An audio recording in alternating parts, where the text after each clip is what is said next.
2010, I introduced something called the Virgin Island Infrastructure Reconstruction Plan. Now, it was a $3 billion plan.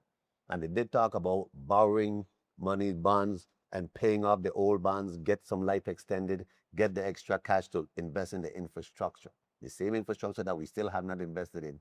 And the colleagues, we got Morgan Stanley to catch a red-eye flight from New York, stop in Puerto Rico, pick up some other executive, and come over here for an 8 o'clock meet in the morning. And because of immaturity, the governor at the time, Governor DeYoung, he pulled back the finance commissioner, and then there's people in the Senate who were part of his crew.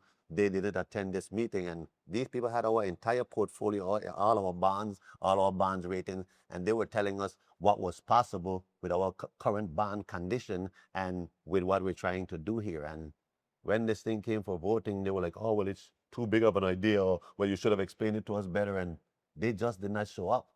And they just blocked that whole issue. And that we could have, at the time, that would have taken us leap years ahead. Yeah, so 75 more years until the 22nd century. So can you be more specific with how would have that plan enable us to get prepared for the diversification we're going to need to be able to be part of this global infrastructure? Okay, good question. What is still our number one problem? WAPA.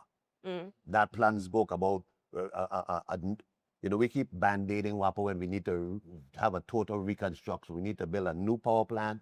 The power plant in St. Croix in particular need to move from downtown. It needs to go on the south side. Renaissance Property is right there available for us. WAPA already has piece next to it, and put a multi-source plant that is, I didn't come up with this. The energy experts tell us, multi-source two-way grids, where you having all the availability, whether you want to use renewables, whether you want to use natural gas, whether you want to use propane, whether you want to use the same oil. With new machines, if we did a new WAPA, running on the same number 6 expensive oil, or number 6, number 2, or whatever number it is, right?